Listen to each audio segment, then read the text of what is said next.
Bismillahirrahmanirrahim. Assalamualaikum warahmatullahi wabarakatuh. Alhamdulillahi rabbil alamin. Hamdan kathiran tayyiban mubarakan fih.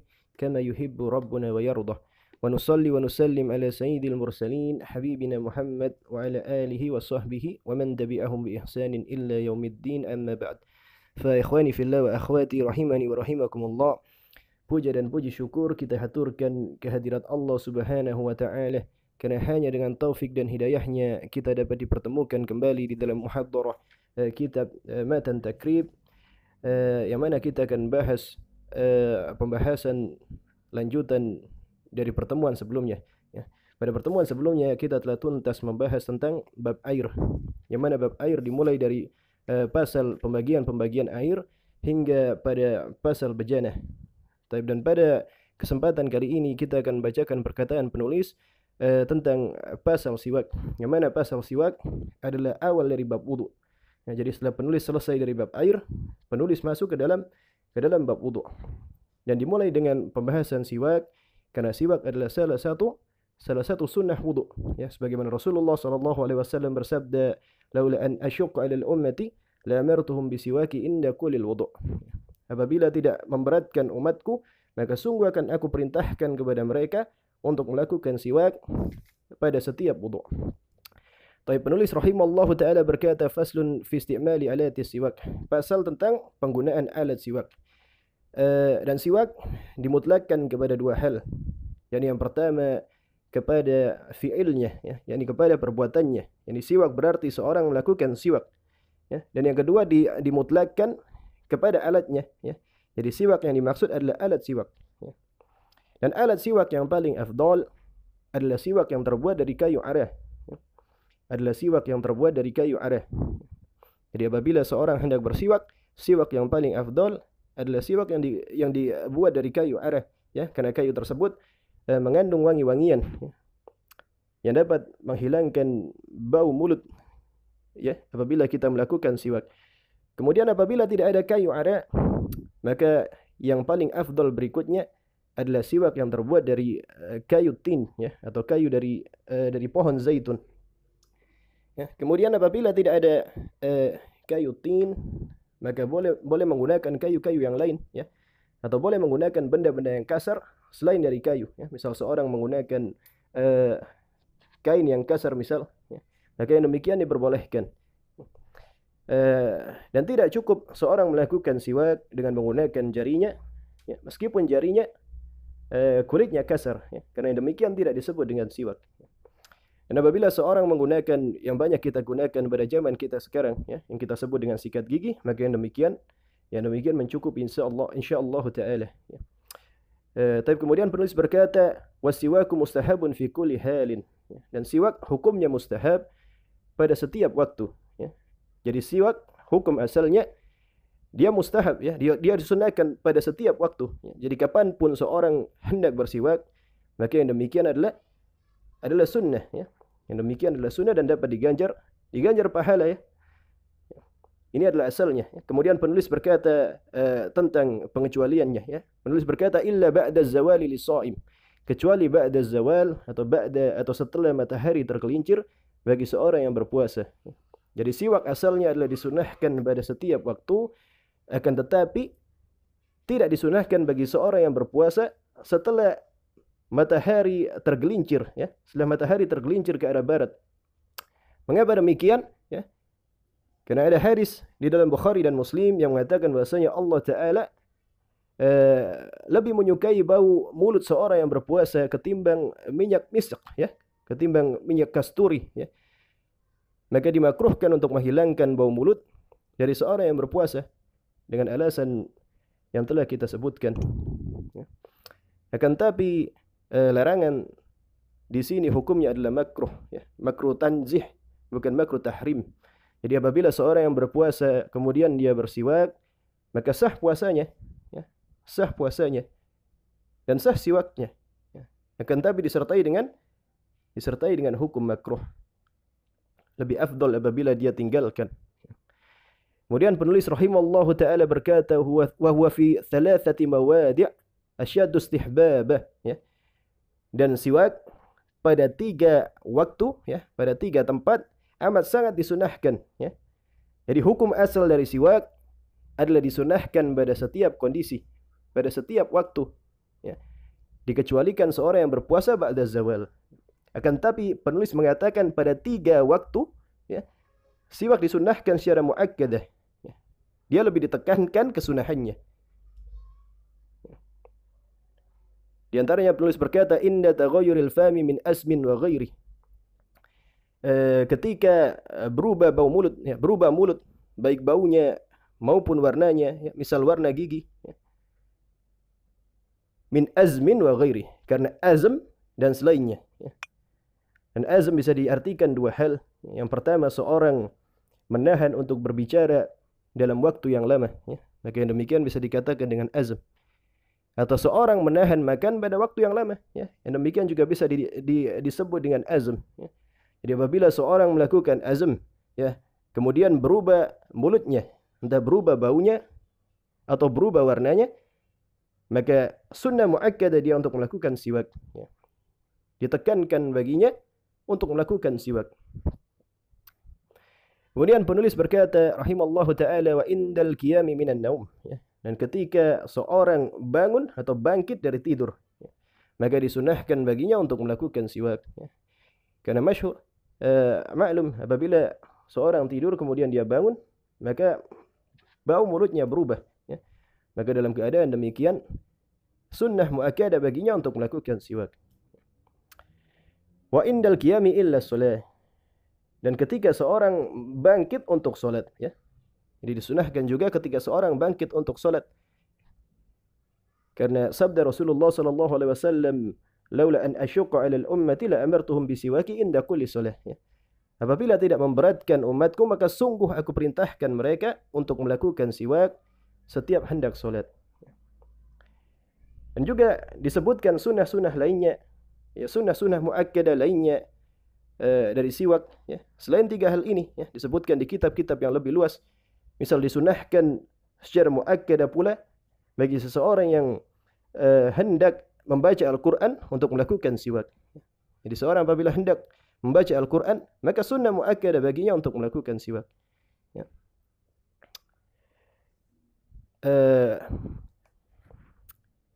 Dan siwak, ya, disunahkan bagi seorang yang hendak melakukan siwak, disunahkan baginya untuk berniat melakukan siwak, ya. Jadi dia berniat untuk melakukan siwak sebagai ibadah ketika dia hendak melakukannya, ya, atau ketika awal dia melakukannya. Kemudian disunahkan pula bagi seorang yang melakukan siwak untuk melakukan siwak dengan tangan kanannya, ya. Untuk melakukan siwak dengan tangan kanannya. Dan makruh menggunakan tangan kirinya, ya. Makruh menggunakan tangan kirinya. Kemudian disunahkan pula bagi seorang yang melakukan siwak untuk memulai siwaknya, ya, dari bagian kanan dari rongga mulut. Jadi dia siwak bagian kanan dari rongga mulutnya, kemudian berganti ke tengah, ya, kemudian dia siwak bagian kirinya, ya.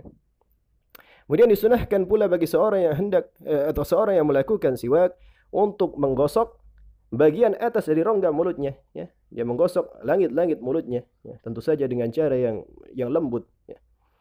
Kemudian disunahkan pula bagi orang yang melakukan siwak untuk menggosok bagian atas dari gigi gerahamnya, ya. Jadi berapa kesunahan siwak tadi? Ada 5 kesunahan siwak, ya. Yang pertama adalah seorang dia berniat melakukan siwak, ya. Dia berniat melakukan siwak pada awal dia bersiwak, ya. Kemudian yang kesunahan yang kedua adalah seorang bersiwak dengan tangan kanannya. Kemudian kesunahan yang ketiga, dia memulai siwaknya dari sebelah kanan dari rongga mulutnya, ya. Kemudian yang keempat, dia menggosok bagian atas atau bagian langit-langit dari rongga mulutnya. Kemudian yang kelima, dia menggosok bagian atas dari gigi gerahamnya. Tapi kemudian penulis rahimallahu taala berkata, faslun fi furudil wudu'i wa sunanih, ya. Pasal dari fardu wudu' dan sunah wudu'. Wa furudul wudu'i sitatu asya'. Dan fardu wudu' ada 6 macam, ya. Ada 6 hal, ya. Dan fardu yang dimaksud di sini adalah rukun, ya. Yang mana apabila seorang meninggalkan salah satunya, maka tidak sah ibadahnya, ya. Meskipun dia melakukan yang lain secara sempurna. Ya. Jadi disebutkan oleh penulis di sini bahasanya fardu wudu, ada rukun wudu, ada 6. Apabila seorang meninggalkan salah satunya, dia lakukan 5 hal saja, maka tidak sah wudunya. Ya. Maka tidak sah wudunya. Wa furudul wudu'i sittatu asya, dan fardu wudu atau rukun wudu ada 6 macam. An-niyatu inda ghuslil wajh. Yang pertama adalah berniat ketika seorang membasuh wajah. Fardu wudu yang pertama adalah seorang berniat ketika dia membasuh wajah. Dan perihal niat terdapat 7 macam yang hendaknya setiap orang ketahui, ya. Sebagaimana di dalam suatu bait syair, haqiqatun hukmun mahalun wa zamanun kaifiyatun syartun wa maksudun hasadun, ya. Yang disebutkan 7 hal yang berkaitan dengan niat di dalam suatu bait syair, ya. Haqiqatun hukmun mahalun wa zamanun kaifiyatun syartun wa maksudun hasanun, ya.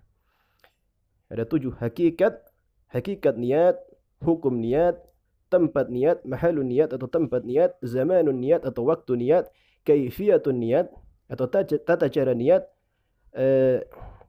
syartun niat atau syarat niat, wa maksudun hasanun atau maksud dari niat. Taib, hukum dari hakikat dari niat atau ta'rif dari niat secara bahasa niat adalah al-qasdu, ya. Secara bahasa niat adalah al-qasdu, atau tujuan, ya, atau maksud. Dan secara istilah atau secara syar'i niat adalah al-qasdu muqtarinan bi fi'l, ya. Al-qasdu muqtarinan bil fi'l. Maksud yang berbarengan dengan perbuatan, ya. Jadi apabila seorang dia melakukan maksud, ya, dia bermaksud akan tetapi tidak berbarengan dengan perbuatan, maka yang demikian tidak dikatakan niat, ya. Misal seorang dia bermaksud untuk berwudu, ya, akan tetapi maksudnya tidak bareng dengan wudunya, ya. Maksudnya misal 1 jam sebelumnya, ya, atau misal sehari sebelumnya, maka yang demikian tidak dikatakan dengan niat, ya. Yang demikian disebut dengan azm, ya. Azm. Dan azm termasuk niat secara bahasa. Karena azm maksudnya adalah al-qasd. Akan tapi tidak termasuk niat secara istilah, ya. Karena niat secara istilah adalah al-qasdu muqtarinan bil fi'l. Maksud yang berbarengan dengan perbuatannya. Atau misal seorang dia bermaksud untuk melakukan sesuatu, akan tapi dia bermaksud pada tengah-tengah ibadahnya, ya. Maka yang demikian juga tidak disebut dengan niat. Atau seorang bermaksud, akan tapi maksudnya setelah dia melakukan ibadahnya misal, ya. Maka yang demikian min babi aula tidak disebut dengan niat, ya. Itu haqiqah yang pertama. Kemudian hukmun, ya. Haqiqatun hukmun, hukum niat. Hukum niat adalah wajib, ya. Sebagaimana sabda Rasulullah sallallahu alaihi wasallam, innamal a'malu binniyat. Sungguhnya amalan-amalan yang yang sah, ya, hanyalah yang disertai dengan niat. Maka apabila seorang melakukan suatu amalan tidak disertai dengan niat, ya, atau niatnya belakangan atau niatnya lebih dahulu, ya, maka yang demikian tidak sah, ya. Yang demikian tidak sah, tidak disebut dengan amalan, ya, karena tidak disertai dengan niat. Haqiqatun hukmun wa mahalun. Kemudian mahal niat atau tempat niat, ya. Tempat niat adalah di dalam hati, ya. Tempat niat yang wajib adalah di dalam hati. Maka barang siapa yang berniat akan tapi tidak di dalam hati, maka ibadahnya tidak sah, ya. Dan talafut biniat hukumnya mustahab, ya. Seorang melafadzkan niat hukumnya mustahab, hukumnya sunnah, ya. Akan tapi yang wajib adalah di dalam hati. Jadi misal seorang dia melafadzkan niat untuk berwudu, akan tapi dia tidak berniat di dalam hatinya, maka tidak sah niatnya. Apabila tidak sah niatnya, maka tidak sah ibadahnya, ya. Jadi misal seorang berniat untuk berwudu, nawaitul wudu, dia ucapkan demikian. Akan tapi ketika dia membasuh wajahnya, dia tidak berniat di dalam hatinya, maka wudunya tidak sah, ya, karena niatnya tidak sah. Haqiqatun hukmun mahalun wa zamanun. Kemudian zaman niat atau waktu niat, ya. Waktu niat sebagaimana yang kita sebutkan di dalam hakikat niat tadi, ya. An-niyatu huwal qasdu muqtarinan bil fi'l. Niat adalah maksud yang berbarengan dengan perbuatan. Jadi waktu dari niat adalah berbarengan dengan perbuatan, berbarengan dengan awal dari amalannya, ya, awal dari perbuatannya. Jadi apabila seorang hendak berniat untuk berwudu, maka tempat dari niatnya adalah ketika dia pertama membasuh wajahnya, ya. Ketika dia pertama membasuh wajahnya. Kenapa kok tidak pertama ketika dia mencuci kedua tangannya misal, ya. Mencuci kedua telapak tangannya misal. Kenapa kok harus ketika pertama dia membasuh wajahnya, ya? Karena wajah adalah rukun niat, ya. Wajah adalah rukun niat yang pertama setelah niat. Wajah adalah rukun wudu, ya. Wajah adalah rukun wudu yang pertama setelah niat, ya. Maka niat tempatnya di awal dari rukun ibadah, ya. Di awal dari rukun wudu, yakni ketika seorang membasuh wajah. Begitu pula apabila seorang hendak salat, maka niatnya adalah ketika dia melakukan takbiratul ihram, ya. Karena takbiratul ihram adalah rukun pertama ketika salat. Adalah rukun pertama ketika salat. Jadi haqiqatun hukmun mahalun wa zamanun. Kemudian yang kelima, kaifiyah, ya. Kaifiyah niat atau tata cara niat. Ya. Tata cara niat tergantung dari ibadahnya, ya. Berbeda-beda tergantung dari ibadahnya, ya. Dan kita sekarang membahas tentang bab wudu. Maka tata cara niat dari berwudu ada 4 macam, ya. Jadi seorang dia bisa berniat untuk melakukan wudu secara mutlak. Misal dia ucapkan di dalam hatinya nawaitul wudu, aku berniat untuk wudu. Atau bisa seorang berniat untuk mengangkat hadas, ya. Jadi misal dia ucapkan di dalam hatinya nawaitu raf'ul hadath, ya. Nawaitu raf'ul hadath. Nawaitu raf'al hadath, ya. Aku berniat mengangkat hadas. Atau bisa dia niatkan di dalam hatinya, ya. Kaifiyah yang ketiga bisa dia niatkan di dalam hatinya, dia melakukan fardu wudu, ya. Nawaitu fardul wudu, ya. Misal dia ucapkan di dalam hatinya, aku berniat untuk melakukan fardu wudu. Dan juga bisa seorang berniat untuk melakukan hal yang hanya diperbolehkan dengan wudu, ya. Misal seorang hendak salat, dia berniat, aku berniat agar boleh salat, misal di dalam hatinya demikian, ya. Atau seorang hendak tawaf, dia berniat, aku berniat, ketika dia berwudu dia berniat, aku berniat agar aku diperbolehkan tawaf, ya. Maka yang demikian sah niatnya, ya. Yang demikian sah niatnya. Itu yang kelima, ya. Haqiqatun hukmun mahalun wa zamanun kaifiyatun syartun, ya. Kemudian syarat niat. Yang keenam syarat niat. Dan syarat niat ada 4, ya. Syarat niat ada 4. Yang pertama syarat dari niat, yakni orang yang berniat dia seorang muslim, ya. Dia seorang muslim.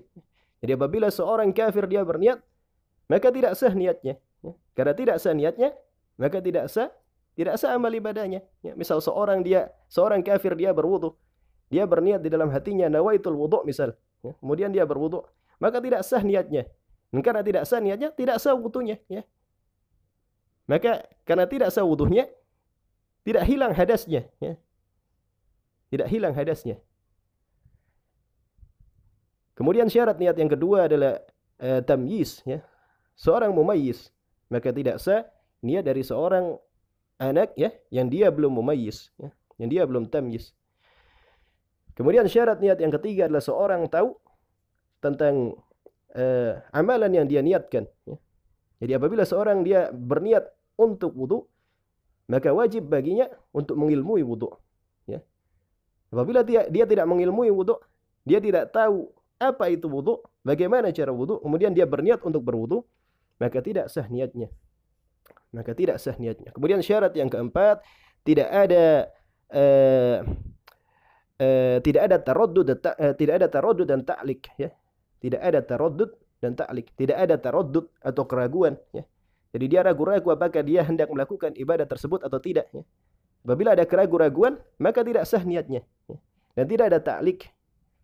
Yani dia mensyaratkan sesuatu atas ibadah tersebut, ya. Jadi dia berniat wudu misal, dalam hatinya dia katakan nawaitul wudu idza jaa fulan, misal, ya.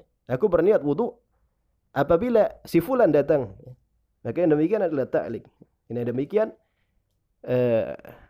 adalah membatalkan niat, ya. Jadi niat tidak sah apabila ditaklik dengan taklik yang demikian dan selainnya, ya. Ini itu adalah yang keenam, ya, terkait dengan niat, yakni syarat niat. Kemudian yang ketujuh adalah maksud, ya, maksud dari niat. Haqiqatun hukmun mahalun wa zamanun kaifiyatun syartun wa maksudun hasanun, ya. Atau maksud dari niat, ya. Maksud dari niat ada 2, ya. Yang pertama adalah membedakan suatu ibadah dengan ibadah yang lain. Itu yang pertama. Yang kedua adalah membedakan suatu ibadah dengan hal yang bukan ibadah. Dimaksud niat ada dua. Yang pertama adalah membedakan suatu ibadah dengan ibadah yang lain. Misal seorang dia berpuasa. Dia niatkan dalam hatinya puasa qada. Maka niatnya membedakan puasanya, yakni puasa qada dari puasa yang lain. Misal puasa sunnah. Atau misal seorang solat 2 rakaat sebelum subuh misal. Jadi seorang datang ke masjid. Setelah adzan subuh dia datang ke masjid. Kemudian dia solat 2 rakaat. Dan dia niatkan dalam hatinya untuk solat tahiyatul masjid. Maka niatnya ini membedakan ibadah 2 rakaat tersebut. Jadi ibadah tahiyatul masjid dengan ibadah yang lain. Misal ibadah solat istikharah. Atau solat rawatib qabliyah subuh. Dia membedakan solat yang dia lakukan dengan solat yang lain adalah niatnya.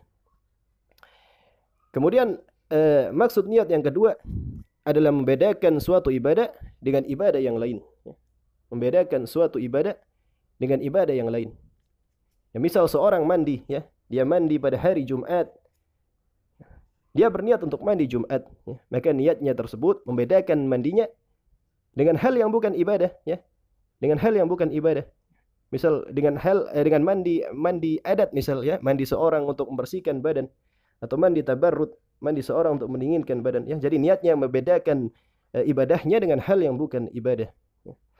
Jadi itu adalah 7 hal yang terkait dengan niat. Jadi yang pertama adalah hakikat dari niat. Kemudian yang kedua adalah hukum dari niat. Yang ketiga adalah mahal dari niat atau tempat dari niat. Yang keempat adalah zaman niat atau waktu dari niat. Yang kelima adalah kaifiyah atau tata cara niat. Kemudian yang keenam adalah syarat niat. Dan yang ketujuh adalah maksud niat. Kemudian penulis rahimallahu taala berkata wa ghuslul wajh, dan membasuh wajah. Fardu wudu yang kedua atau rukun wudu yang kedua adalah membasuh wajah. Dan wajah batasannya dari atas ke bawah adalah dari tempat tumbuhnya rambut, dari manabiti sya'ar, dari tempat tumbuhnya rambut ghaliban, orang secara umum. Jadi tempat tumbuh rambut orang secara umum hingga kepada pertemuan dua rahang, hingga kepada ujung dari dagu. Maka ini adalah batasan wajah dari atas ke bawah. Kemudian batasannya dari kiri ke kanan adalah di antara 2 telinga. Jadi dari telinga yang sebelah kiri hingga telinga yang sebelah kanan. Jadi antara 2 telinga adalah wajah. Dan ketika seorang berwudu, wajib baginya untuk membasuh sebagian kepalanya. Jadi sebagian tempat tumbuhnya rambut. Dan juga sebagian lehernya atau bagian bawah dari dagunya. Juga wajib baginya untuk membasuh kedua telinganya. Karena ma la yatamal wajibu illa bih fahuwal wajib. Karena apa yang tidak sempurna yang wajib kecuali dengannya, maka hal tersebut hukumnya juga wajib. Jadi apabila seorang tidak membasuh kepalanya, sebagian kepalanya dan sebagian lehernya dan sebagian dari telinganya, maka tidak sempurna basuhannya terhadap wajahnya, maka yang demikian juga wajib hukumnya, wajib untuk membasuh sebagian kepala, sebagian dari leher, bagian bawah dari dagu, kemudian sebagian dari kedua telinga. Dan juga wajib bagi seseorang yang berwudu untuk membasuh seluruh rambut yang tumbuh di wajahnya. Misal ada kumis, atau ada jenggot, jenggot. Kemudian ada yang biasa kita sebut dengan jamban, atau godek, Yang demikian wajib untuk dibasuh. Dan apabila seorang dia memiliki jenggot yang lebat, maka tidak diwajibkan baginya untuk menyela-nyela jenggotnya. Apabila seorang jenggotnya tipis, maka wajib baginya membasuh sela-sela jenggotnya. Dan kadar atau takaran jenggot dikatakan tebal, yakni apabila tidak nampak kulitnya dari jarak 2 orang yang saling berbicara, 2 orang yang saling berhadapan untuk berbicara. Jadi misal kita berbicara dengan teman kita, berhadap-hadapan dan teman kita tidak melihat kulit dari dagu kita, maka yang demikian disebut maka jenggot kita yang demikian disebut dengan jenggot yang tebal. Apabila teman kita dapat melihat kulit dari dagu kita, yang tumbuh jenggot, maka yang demikian disebut jenggot yang tidak tebal ya, atau jenggot yang tipis, dan hukumnya wajib untuk menyela-nyela ketika berwudu ya. Kemudian penulis rahimallahu taala berkata wa ghuslul yadaini illa al-mirfaqaini ya, dan membasuh kedua tangan hingga kedua siku. Fardu wudu yang ketiga adalah membasuh kedua tangan hingga kedua siku. Insyaallah taala akan kita jelaskan pada muhadharah berikutnya. Baik, Allahumma salli wa sallim ala Muhammad wa ala alihi wa sahbihi wa man wala. Subhanakallahumma wa bihamdika asyhadu an la ilaha illa anta astaghfiruka wa atubu ilaik. Assalamualaikum warahmatullahi wabarakatuh.